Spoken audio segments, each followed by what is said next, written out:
Bună, dragii mei! Bine ați venit la Taroterapia!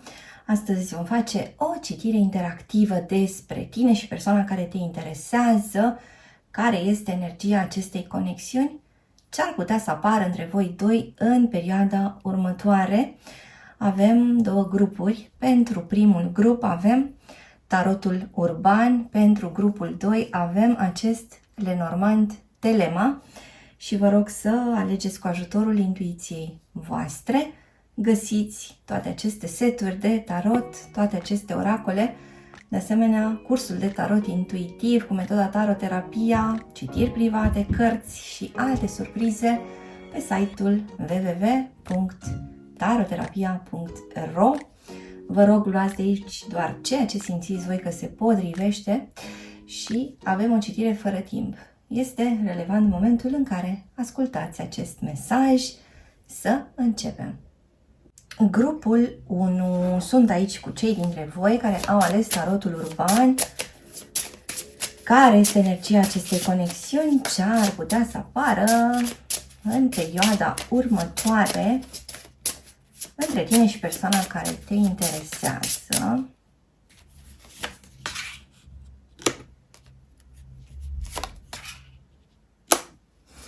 Și avem aici o persoană care se vrea star, se vrea vedetă, cineva cu veleități artistice, poate cineva care caută faima, cineva care îi place să cânte sau o persoană care în general merge la multe petreceri sau își petrece seriile pe afară sau nopțile, da? În compania altor persoane. O persoană care iese foarte des cu prietenii, da? O persoană care nu pierde nicio ocazie pentru a sărbători ceva. De cealaltă parte avem pe cineva destul de riguros, serios, pus pe treabă, care are o abordare logică, practică, cineva care așteaptă niște explicații, cineva care ar vrea ca regulile să fie respectate. Mă întreb cum rezonează cu voi până acum. Haideți să vedem ce apare în această conexiune. Interesant și paradoxal, în mijlocul citirii avem această energie a lui 2 de cupe. Adică între două persoane atât de diferite, ce se creionează este această apropiere, da? Această atingere atât de subtilă. Două persoane care se regăsesc cu foarte multă tandrețe. O ieșire la o cafea, o ieșire seara în doi, care aduce de fapt această oportunitate a apropierii sau a reapropierii voastre. E ca și cum până acum ați fost fiecare într-o altă direcție. De ca și cum până acum fiecare și-a văzut de treburile lui. Unul dintre parteneri își continua turneele, pe când celălalt partener mergea cu seriozitate la serviciu, intra în ședințe, da? Încerca să câștige bani, să acumuleze, da? Să pună deoparte, să investească. Cineva orientat către plăcerile momentului versus cineva orientat către o înrădăcinare, o ancorare, o creștere a siguranței financiare. Și aceste două personaje, spuneam că se întâlnesc, își dau mâna, se privesc, există o complicitate foarte mare care se creează între cele două persoane și e ca și cum nimeni nu ar fi putut ghici această apropiere și totuși această apropiere se întâmplă. E ca și cum de fapt nici măcar voi doi aflați în această conexiune n-ați mai fi dat cine știe ce șanse reîntâlnirii voastre sau reapropierii voastre, pentru că probabil o parte dintre voi au ajuns într-o zonă în care nu mai puteau concilia deloc obiectivele relaționale și totuși momentul ăsta aproape magic se întâmplă și este un moment care vă surprinde pe amândoi. Este un moment care vă schimbă punctul de vedere. Haideți să vedem ce apare mai departe.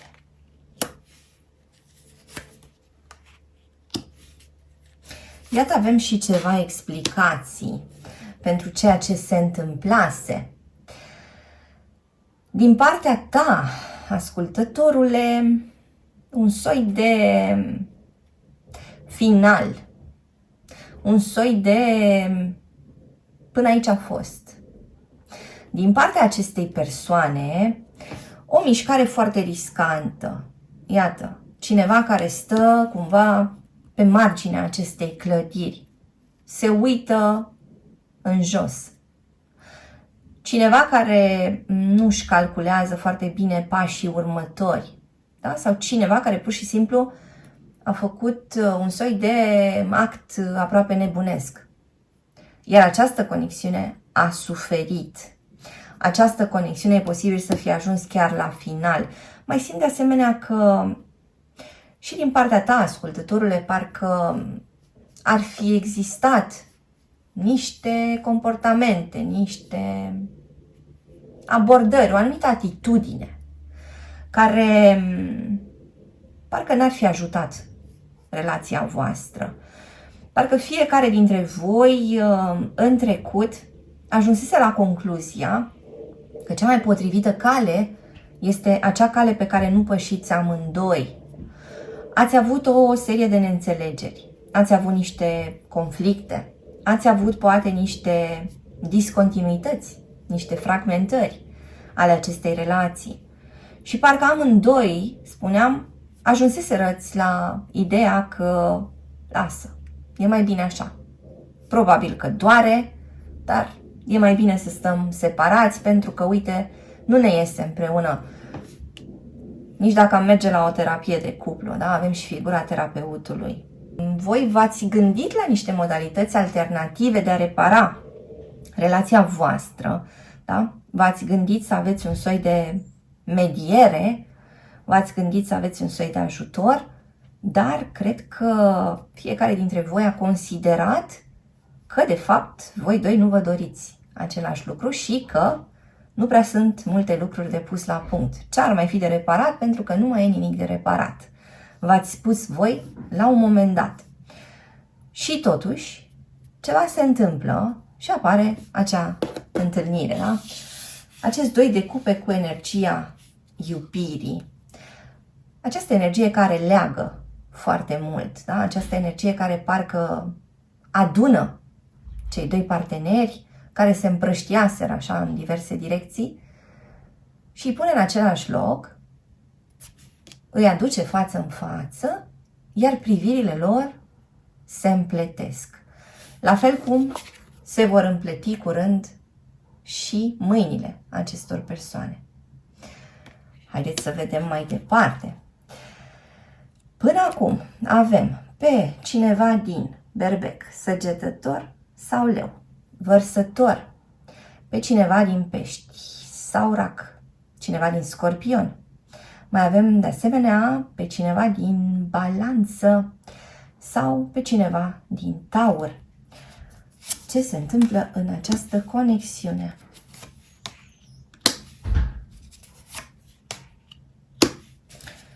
Aici mai căpătăm niște indicii, cum că tu, ascultătorule, ai fi fost un soi de avocatul poporului. Cum că tu ai urmărit, în general, binele în relația asta, dar și dreptatea. Și că de multe ori binele nu prea echivala neapărat cu dreptatea. O schimbare pe care o simțiți amândoi, și tu și această persoană despre care întrebi. O realizare pentru amândoi care se anunță, da? Sunt urcate aceste trepte și sunt urcate într-un mod care parcă din nou vă surprinde pe amândoi. Ați cântărit fiecare cum stau lucrurile în povestea asta. Ați apărat fiecare partea sa de poveste și partea sa de adevăr și de multe ori parcă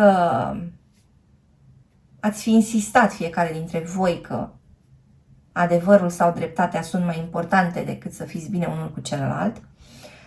Cred că ați trecut prin tot felul de încercări, cred că ați făcut și compromisuri la un moment dat și cred că acele compromisuri v-au lăsat un gust amar și totuși parcă se apropie acel moment în care statul pe gânduri și cântăritul lucrurilor se apropie de final și se ajunge la o discuție serioasă și explorăm în continuare.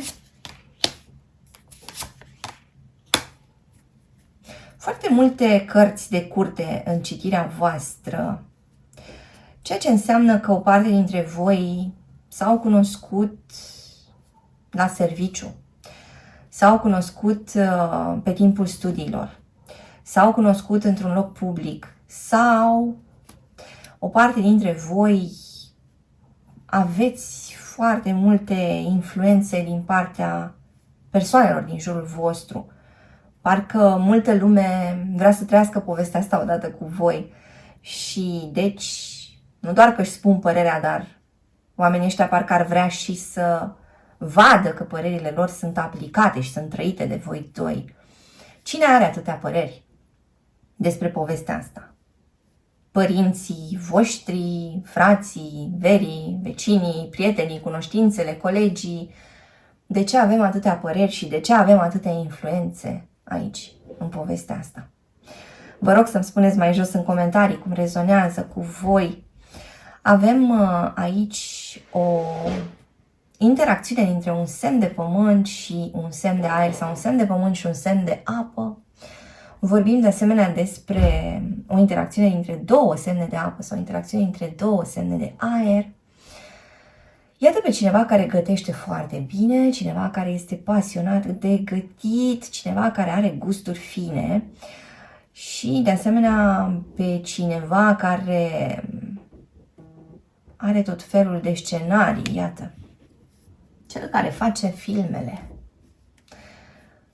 De ca și cum unul dintre parteneri ar fi vrut să hrănească relația, celălalt partener fugea în tot felul de scenarii, avea tot felul de fantezii care nu prea hrăneau relația, care parcă ar fi hrănit exteriorul relației. Și din nou mă întreb cum rezonează cu voi. Sau cineva voia să stea acasă, cineva voia să iasă la film.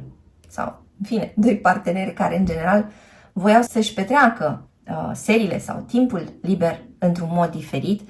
Dar aici putem avea, de asemenea, chiar o ieșire la film, chiar o plimbare pe o stradă largă sau foarte populată, o ieșire la restaurant sau invitație la cină. Haideți să vedem ce mai apare în perioada următoare. Ceva ce se întâmplă după ora 19 sau 20.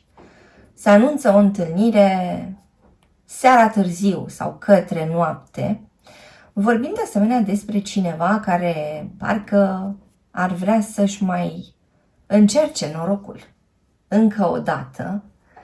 Cineva care la un moment dat a jucat și a riscat mult, iar asta se leagă cu energia acelei nebuni de mai devreme, dar cineva care acum vrea să dea o șansă din care chiar să câștige, da? De care chiar să beneficieze până la capăt, să iasă victorios. Haideți să vedem câteva date de naștere. 2, 12, 22, 4, 14 sau 24, 7, 17 sau 27, 1, 10, 20, 11, 21, 31. Avem aici de asemenea 5, 15 sau 25, persoane care sunt născute în luna septembrie, în luna iulie, în luna decembrie, în luna aprilie, în luna februarie sau în luna ianuarie. Cineva care are chef de dans, Mai avem de asemenea influența unei femei foarte puternice. Poate să fie mama, poate să fie soacra, poate să fie sora, poate să fie prietena cea mai bună, poate să fie o fiică a cuiva. Cineva vrea să danseze sau cineva vrea să iasă de fapt din postura asta serioasă și formală și să dea drumul creativității și pasiunii sale. Iată și arcana îndrăgostiților. Cineva parcă umple o cadă, aprinde niște lumânărele și pregătește o seară romantică. Se apropie acel moment fierbinte, acel moment pe care parcă l-așteptați amândoi, iar cineva între timp spionează. Și nu se oprește din spionat, pentru că atunci când vine momentul, trebuie să aibă la îndemână toate informațiile necesare. Îți mulțumesc că ai fost cu mine astăzi, te aștept și data viitoare. Între timp, hai pe www.taroterapia.ro. Găsești aici cursuri de tarot cu metoda taroterapia, citiri personalizate, seturi de tarot, oracole, cărți și alte surprize.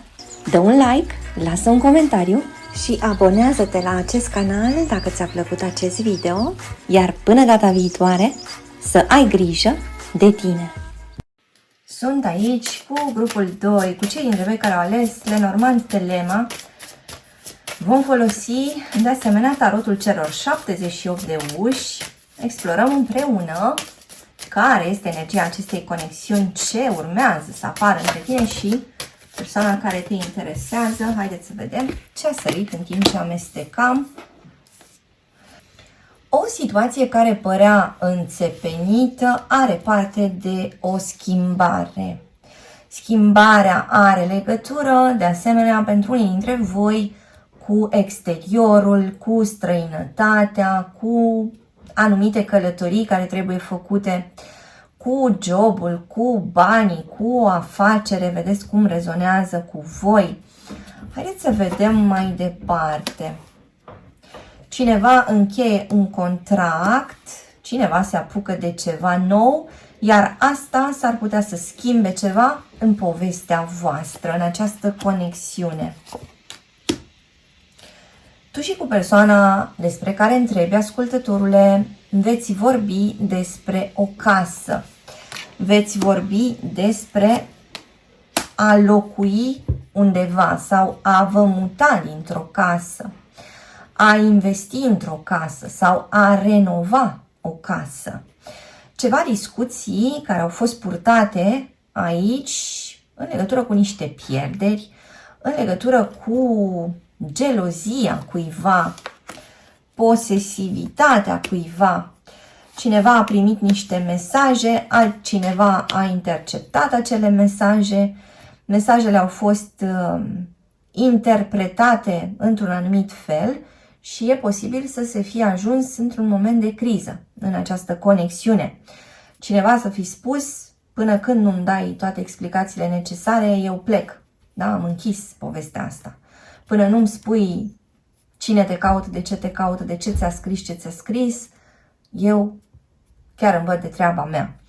Și totuși interesant că în anumite cazuri ceea ce se vede nu este chiar ceea ce este. Haideți să vedem mai departe.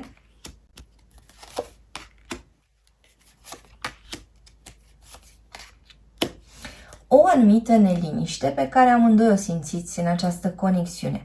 Parcă amândoi vă simțiți amenințați de niște terțe persoane. Tu, ascultătorule, trăiești cu impresia că această persoană poate să plece oricând și să fie cu altcineva. La fel, această persoană are impresia că poate să intervină oricine în povestea voastră și să te ia de lângă el sau de lângă ea.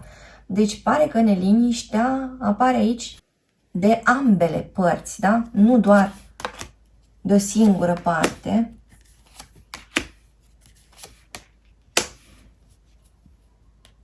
O perioadă în care mai mult v-ați împiedicat decât să continuați să faceți drumul ăsta împreună. O perioadă în care v-ați gândit la tot felul de variante alternative, da? Care sunt căile mele dacă aici lucrurile chiar nu mai merg. Și parcă v-ați asigurat, așa că veți avea încotro să o luați dacă tăiați această conexiune, dacă ieșiți din această poveste. Niște întârzieri, niște neînțelegeri. Haideți să vedem ce apare în continuare.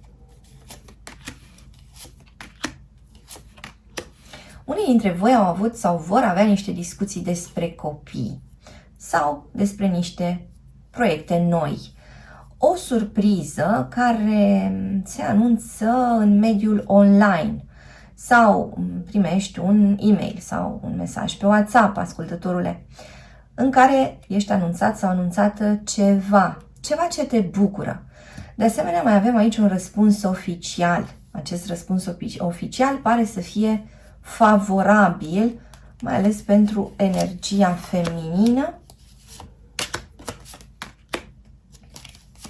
Iată ce interesant. Până la urmă, energia masculină și energia feminină se văd, da? Se întâlnesc. Avem o întâlnire față în față, într-o zi însorită sau într-o zi de sărbătoare. Fie că este o sărbătoare națională, fie că este o sărbătoare religioasă, fie că este o sărbătoare care are legătură cu unul dintre voi doi. O întâlnire care aduce foarte multă bucurie și care poate să încălzească situația dintre voi. La această întâlnire, energia feminină vine extrem de elegantă, extrem de aranjată. Energia feminină pare să depună toate eforturile ca să-l zăpăcească pe acest bărbat. Acest bărbat observă că energia feminină are această strălucire aparte, da? Că parcă n-a arătat niciodată atât de bine pe cât se prezintă acum. Haideți să vedem mai departe.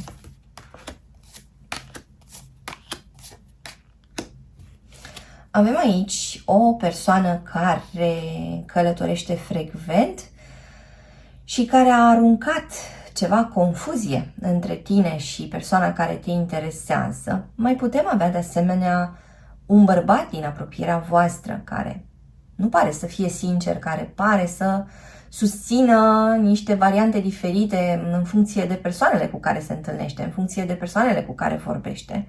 Cineva care cam falsifică realitatea și s-ar putea să aflați ceva detalii despre această persoană. Ceea ce voi nu știți acum este că prietenia, dar și dragostea dintre voi doi pot fi reluate sau pot fi aprofundate. E ca și cum o parte dintre voi nu mai cred în conexiunea asta, nu mai cred în acest partener, dar energia finală din acest Lenormand Telema vine să spună că veți descoperi un secret, veți afla că aveți amândoi intenții bune, intenții de apropiere și că amândoi aveți sentimente pe care aveți ocazia, de fapt, să le cultivați unul cu celălalt în perioada următoare. Haideți să vedem din acest tarot, tarotul celor 78 de uși.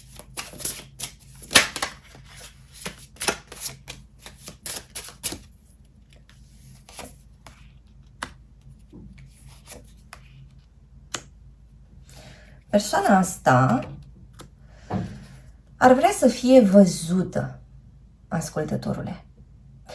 Ar vrea să îți capteze privirea, ar vrea să-ți capteze atenția, pentru că este o persoană care simte că s-a însingurat, simte că s-a închis în acest turn.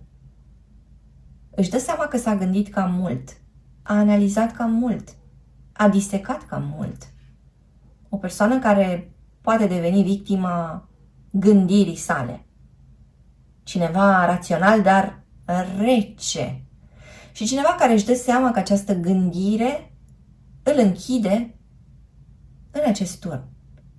O însingurare dureroasă. Și deci face semne. Sunt aici. Trebuie să mă vezi. Vino. M-am săturat să stau de unul singur. Următoarea ipostază, cineva vine cu un cadou la ușa ta. Cadoul ție îți generează bucurie, dar înainte de bucuria din acest cadou e bucuria revederii. Ușa ta se deschide din nou către această persoană. Persoana asta se gândește la o modalitate creativă de a veni către tine cu ceva ce ție îți place. Iată pe cineva care cară această ușă pentru că are determinat această casă. Interesantă reprezentarea asta. E ca și cum conexiunea voastră nu era completă dacă persoana asta nu venea cu ceva. Și voi așteptați ca această persoană să mai aducă elemente care să finalizeze construcția. Persoana este în mișcare. Proiectul e în curs de derulare. Lucrurile aici progresează. Deși s-ar putea să ți se pară, ascultătorule, că lucrurile progresează cam încet sau nu progresează, ele se mișcă. Și parcă vei înțelege lucrul ăsta din ce în ce mai mult în perioada următoare. Haideți să vedem mai departe.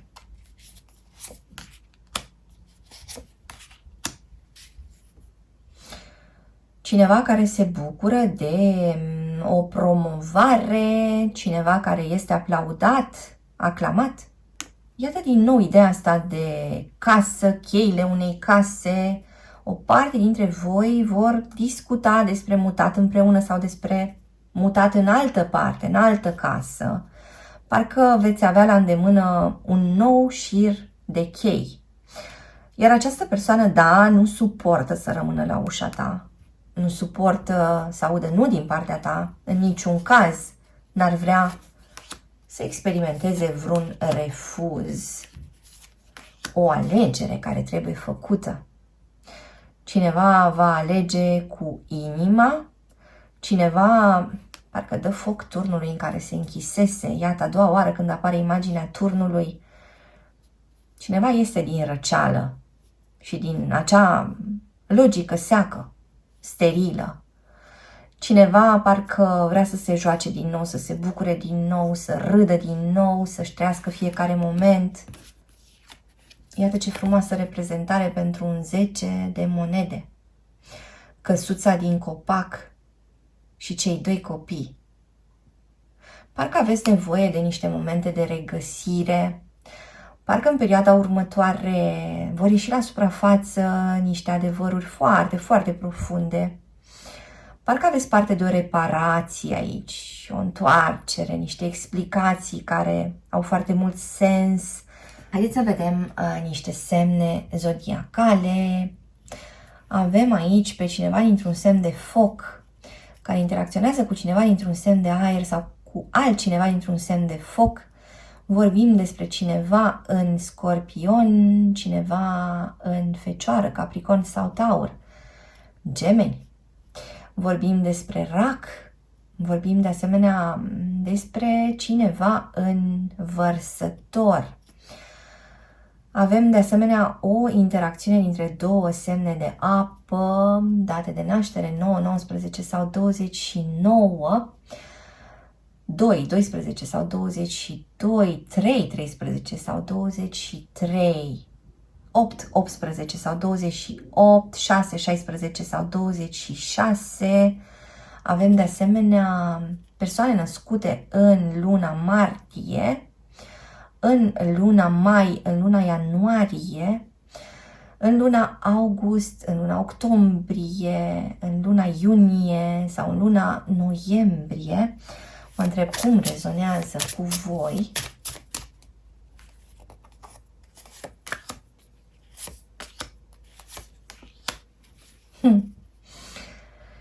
Cineva primește un soi de viață nouă, pe neașteptate. Cineva primește o propunere nouă, la care nu s-a gândit. Iată și aici o sarcină. Dar oare ce aveți voi de dezvoltat în perioada următoare? Ce aveți de creat? Ce aveți de construit sau de finalizat, de construit? Vorbim de asemenea despre cineva îngrijorat de coșmarurile pe care le are pe timpul nopții. Cineva care se sperie. Haideți să vedem care-i spaima acestei persoane. Se sperie că va rămâne pe afară, pe la ușa ta, ascultătorule. Și se luptă cu această opțiune. Această persoană nu-și dorește să rămână în fața ușii tale fără vreun răspuns. Teama sa cea mare este că s-ar putea să nu-i deschizi atunci când bate. Îți mulțumesc că ai fost cu mine astăzi, te aștept și data viitoare. Între timp, hai pe www.taroterapia.ro. Găsești aici cursuri de tarot cu metoda taroterapia, citiri personalizate, seturi de tarot, oracole, cărți și alte surprize. Dă un like, lasă un comentariu și abonează-te la acest canal dacă ți-a plăcut acest video, iar până data viitoare, să ai grijă de tine!